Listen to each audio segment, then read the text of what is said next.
and time again, I think we become distracted over our main purpose. And while that happens, we live among a people and we live in a land that waits and waits and waits and waits, because they're waiting for a story that's largely not being told.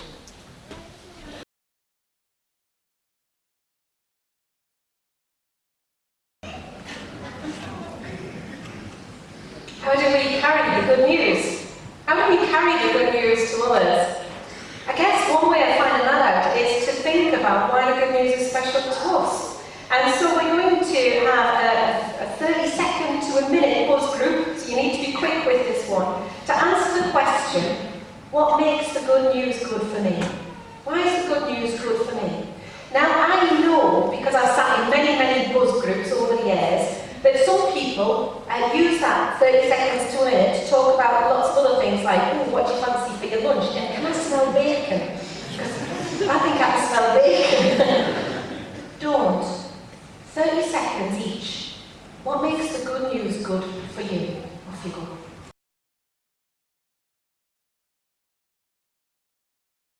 They decided they were going to do some role play and act it out. We're not going to do any role play this morning, I hate it. And in this role play, the team who were being trained really got into it.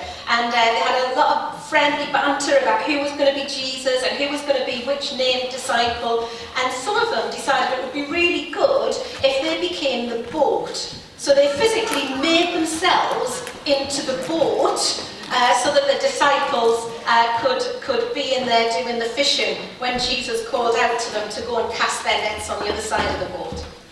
And after a little while of this going on, it was getting very imaginative, somebody noticed that some people weren't engaging with the role play. They kind of snuck off towards the side of the room where they were doing this training. And so someone said to them, "Are you not joining in? Do you not want to take part?" And they said, "We are taking part. We're the fish waiting to be caught." Just wondering how long it will take before you notice we're here waiting for you. Let's not keep people waiting any longer, shall we? If you really want to do something in any area of life, if you really want to do it, then you will find the time to do it. If you don't really want to do it, then we find any excuse going. If I really want to get fit, I will get up in the morning and I will do that half hour with Kit, and I will like it and feel better for it. But if it's not a priority, I find all sorts of excuses or distractions. Oh, there's something really interesting on the news this morning. There's something interesting on the news every morning at the minute. Or I might just watch this before I die. And you know, in a sense, it's the same thing with mission. Unless God has captivated our hearts so that we want to share the good news of God, then we'll find any excuse not to do it. Is it just me that feels that at times? Or do we all find distractions or excuses or other focus? Yet people wait. And we can make a difference. Each and every one of us can make a difference. I know some of you, it's been lovely to see some familiar faces. I bring greetings from Newcastle upon Tyne district. Fantastic to see people I know. But there's lots of people here I don't know, and you don't know me. But what I do know, that if Christ lives in us by his Spirit, then we can make a difference in this world. No matter how confident we are or not, no matter what gifts we have or not, we can make a difference because the living God dwells through our lives. We can make a difference. Are we going to make a difference? I'm kind of making the presumption, I'm an evangelism enabler, so please allow me to do that. I'm making the presumption that we want to be more missional. And I'm making that presumption because, quite frankly, if I don't presume that about the church, I don't want to get up in the morning. Okay, so I'm making that presumption. So if that's something you find difficult at this stage, just hang in there and pray quietly that that presumption will be true by the end of this whole weekend together. But I want us to be more missional in what we do through our lives, through the sharing of our faith, through the work of the church widespread. And that's not just about getting people to come into our churches. It's not just about getting people to come to services. It's a response to a loving God. Freely we have received, so freely we should be given. Mission for the right reasons. Who remembers this show? Oh, I should have had the music, shouldn't I? I can't quite remember how the music was. Who wants to be a millionaire? I'm going to give you just 20 seconds. Can I just tell you, I've got no money to give out, all right? But just for about 20 seconds, I want you to talk to your neighbour about these reasons for mission. And they're going to come up on the screen now. A, to halt the decline of the church in Britain. B, it's an interest and spare time activity. C, God's love for the world and everyone in it. D, to help the church finances. Okay? 20 seconds, see if you can put them in order.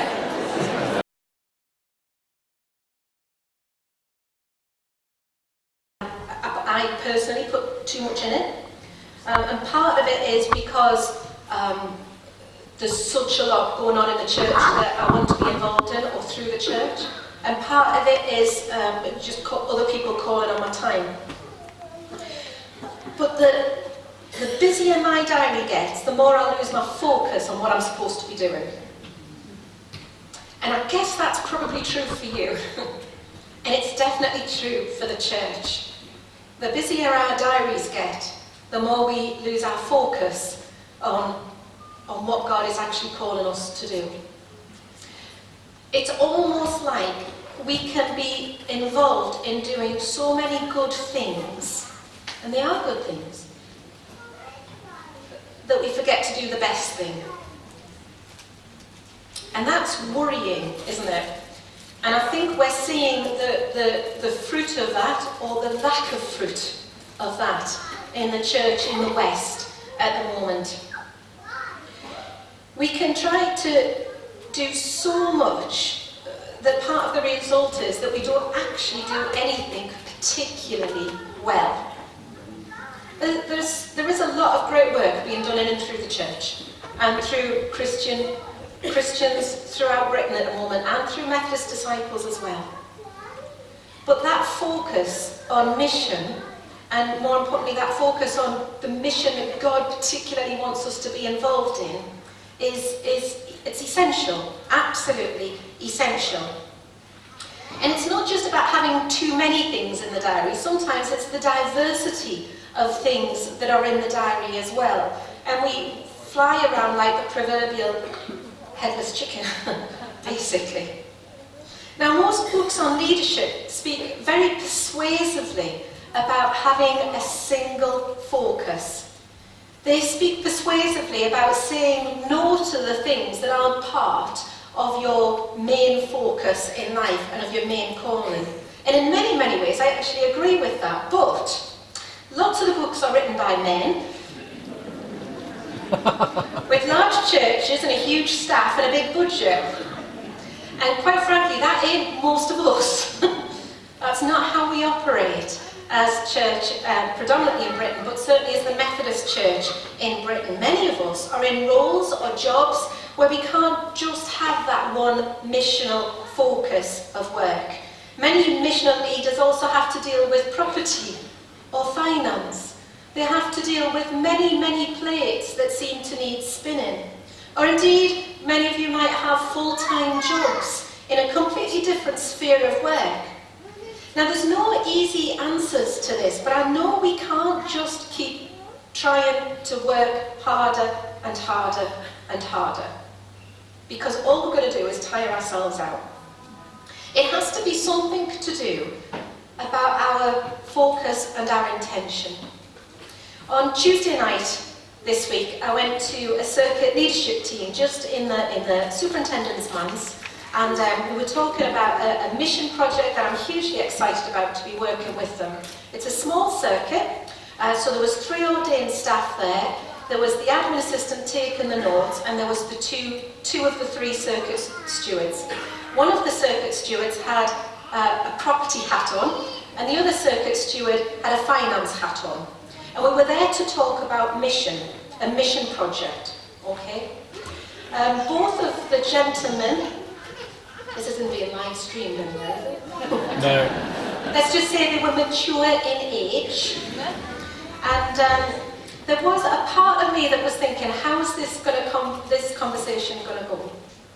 And as we were talking about this actually really risky mission project, that's going to take a huge amount of time, focus, resources and finances. One of the gentlemen said, the one who looks after the property, said, you know, the property stuff, it's just a way of making sure that the mission happens. And he said, so long as, he says, I'll sit through the property meeting, but only if it makes a difference to the mission that we're getting on with. And friends, while we've got people like that, I have a sense of hope. So he wasn't saying that the property isn't important, he was just saying it's only important if it leads to mission. And likewise, the finance guy wasn't saying that the finance committee wasn't important. He was saying it's only important if it helps us in mission. So it's not necessarily that we give up everything that we're doing and say, well, this is my one primary focus. Elaine Lindridge says I've got to have one.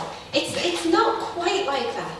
But it means that in our property, in our finance, in our pastoral work, in everything, we think, what is the missional imperative here? What happens if we look through every sphere of work, our children's work, our youth work, our work with those who are on the margins of society, our work with those who just come through the church building to go to Slimming World or whatever? How about if we look at everything through a missional lens? What happens then? I think it's then that we see what the Missio Dei is. When everything is viewed with that missional lens. But if the diary is too full, we end up being reactive instead of proactive. You know what I mean by that, don't you? We just get up every day and think, what is it I've got to do today? Which is reactive instead of being proactive and saying, God, where do you want me to go? What do you want me to do? And if we're only reactive, that will lead us to having a focus on the immediate and the short term only. Ashley was talking about looking up and seeing the bigger picture. Totally agree with him on that. We've got to do that too. Imagine that camera lens, if any of you are photographers, that you zoom in and you zoom out, seeing the bigger picture sometimes, but sometimes focusing in on the very nearby, the very small. I wonder if in recent years we've got so used to the message of decline, it's almost as if we've focused in on that. And that's where we're looking. We've fixed our eyes on the stats, and we're seeing what's happening there, and never taken the time to look up, to look wider, and to ask God, what are you saying to us in this and through this? Has what we are now become almost so normal that we don't question it anymore? Maybe we've let our eyes drop from God's vision for us. We've let our eyes drop down from the bigger vision, the bigger picture. And if that's the case, we need to step back literally and zoom out and see and share those stories of transformation that are happening. Every time I hear a story of someone coming to faith or a story of transformation, I'm like, wow, God, you are the God who can do immeasurably more than I ask or imagine. We need to hear those stories. They fuel our faith and remind us that God is at work. That God is the same yesterday, today, and forever. And that whilst we might lose our focus, God does not lose focus on those who he loves. We need to lift our eyes and to see that the glory of God is all around us and be reminded that the good news is good news. It's still good news. It's good news for me, and it's good news for you, and it's good news for all of those people who've not heard it. Our neighbours, our friends, sometimes our family members who've never actually heard. It's not that they've heard and rejected it and walked away. For many people in our communities, they've never ever heard that God loves them. And that's our job. For our communities, they need to know that they're loved. And ultimately for all creation. This next clip reminds us what the good news is. I think we need reminding of that. But it also reminds us what the good news is not.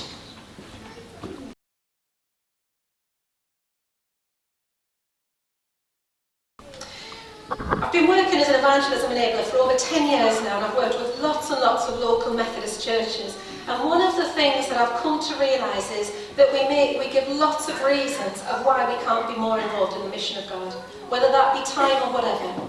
But some of the reasons just aren't true. One of the reasons is that there's a lack of money. We haven't got the money to do it. Lack of money is not our biggest problem. We have plenty money. It might be in the wrong places, but we have plenty money. Another excuse that we use is, well, the rule book, CPD, says we can't do it. The rule book does not say we can't do it. It's open to interpretation. If you need any help with that interpretation, I'll give that help. When it comes to mission, actually the rule book can be our biggest friend and advocate. Believe me, it can. Our problem is lack of people. It's lack of missionaries. Let's not pray for the harvest. Jesus never asked us to do that. Jesus said the harvest is ready. Get on your knees and pray for harvest hands. That's what we need. Time and time again. The problem's not money, not rules, not a lack of harvest. The problem's the lack of missionaries, the lack of harvest hands. And this dream comes back to me time and time again. Stop counting members. In other words, stop counting those that come in. They're important, yes. But what we should be counting are those that we send out, the missionaries. How many missionaries do we have in each of our local churches? If you have a local church congregation of 10, how many missionaries do you have? 10. If you have a local church congregation of 30, you have 30 missionaries. If you have a local congregation of 150, you have 150 missionaries. And that's the kind of mentality we should have. Yes, we gather together for love and support and for worship and for fellowship and all of those things. But we need to be being sent out as missionaries in the world. We're all missionaries. Ashley talked about missional disciples. That's you and me. Because mission is an integral part of discipleship. So in my district, I've been encouraging people to be harvest hands prayers.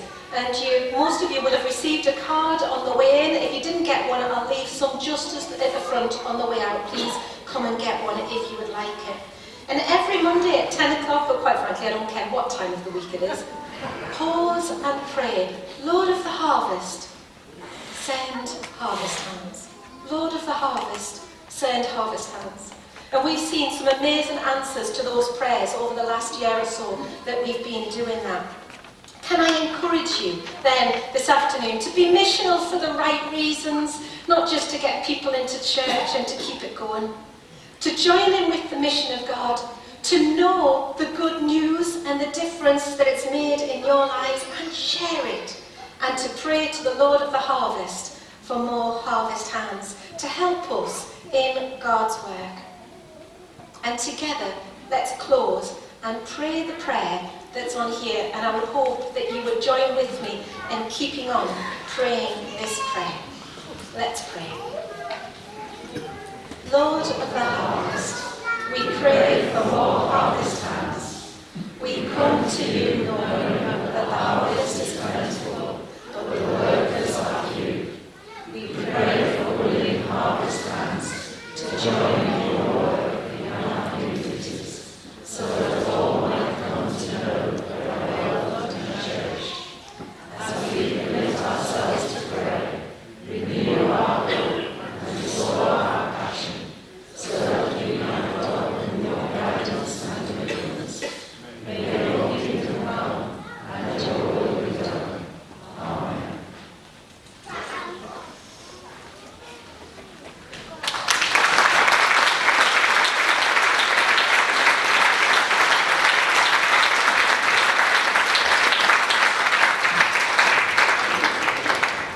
Thank you so much, Elaine, for your challenge and for the integrity and the enthusiasm that you bring as you speak of those things that we need to hear if we're to truly be missional disciples, if we're truly to flourish in mission. We're so grateful for you coming, spending your time with us and inspiring us as you have. Without too much of a gear change, because it's all part of hopefully what can make us flourish. There are various important and yet fairly small matters of business that we need to conduct.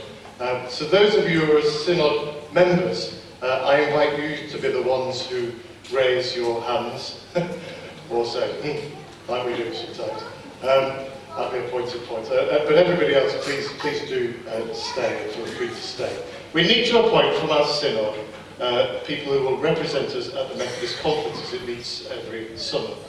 And we had anticipated that we might need an election, but we were kind of fortunate in one way that that didn't transpire. We actually had the same number of people who offered as places that we needed to fill.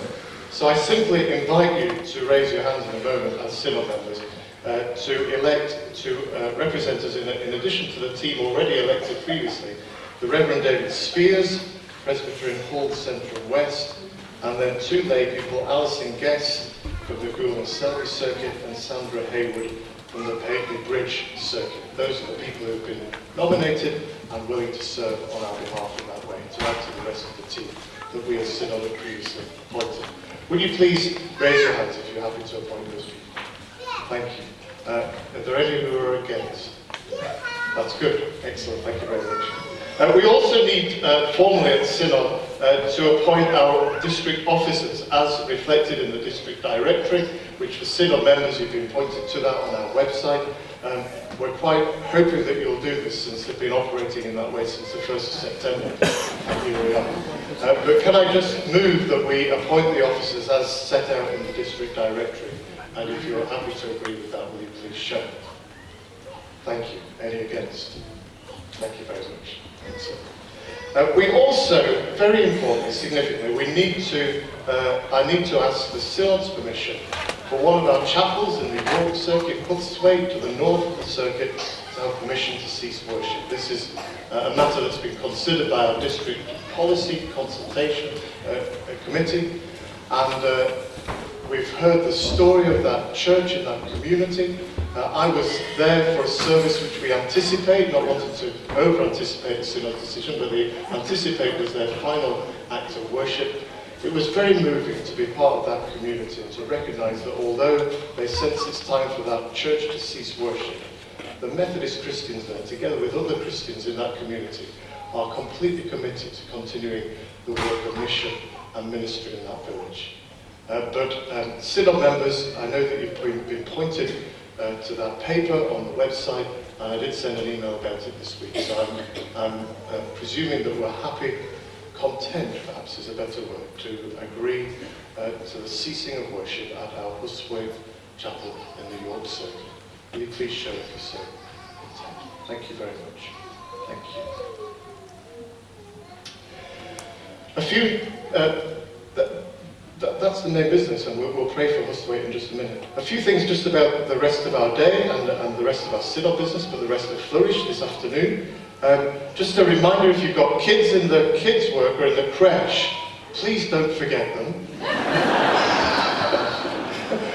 We had a special plea from Paul's Ministries that sometimes it does seem like some parents take rather a long time to get from here to there.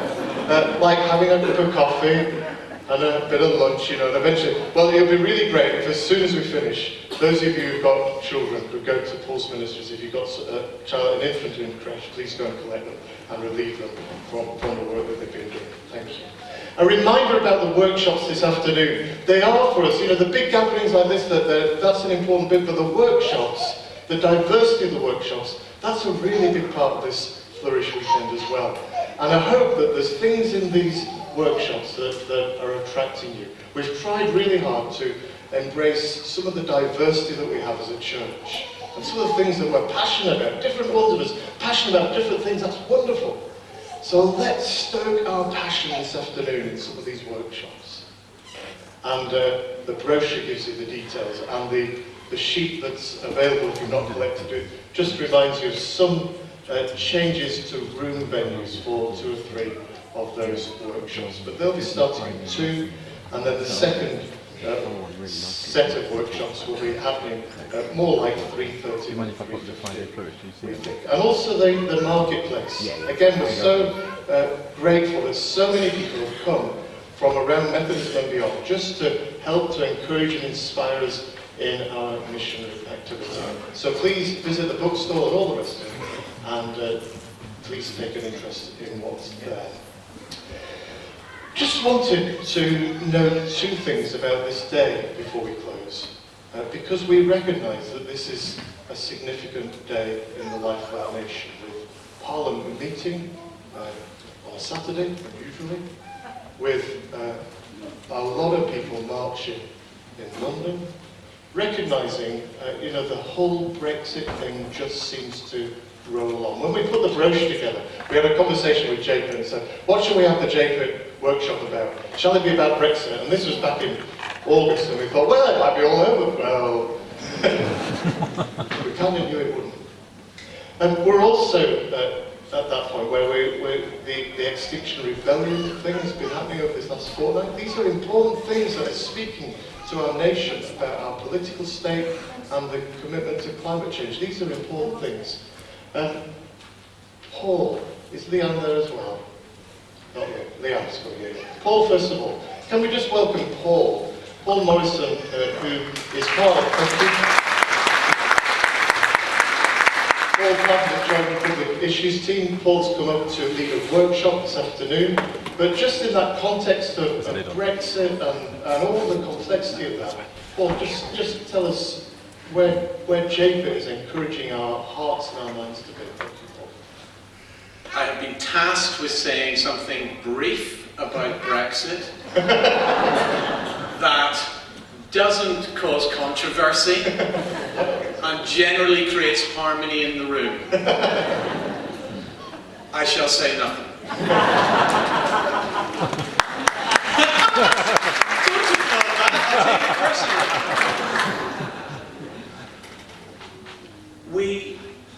The church has something to say on Brexit, and we recognise that in our own congregations and our own families there has been division and people have taken different sides. And what the church did not want to do and should not do, and it's not our place to do, is to say this is the side to be on. But I was really struck when I listened to Ashley this morning that what is it that we can do that stands out for God?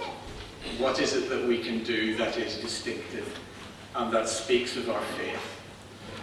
And I think there are 2 things that we in JPIT have tried to foster and tried to talk about.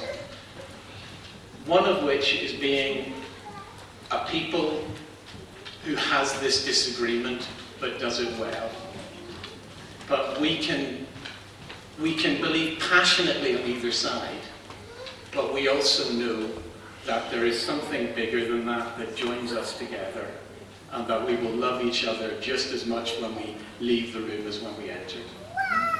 And to model that and to invite other people into those conversations.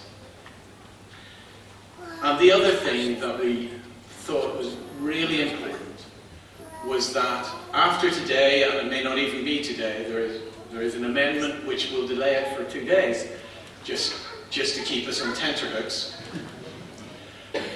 But there will be huge decisions that affect the lives of people in this country. And it is absolutely central to who we are as a church and as people following God, that those who experience poverty, those who are marginalised, are in the forefront of people's minds when those decisions are taken. That those who can afford to have the least, to have things taken away from them, that they are the people who we will be beside, and they are the people who we are called to speak alongside. I haven't seen any rioting or division in the room, so I'll shut up before I start.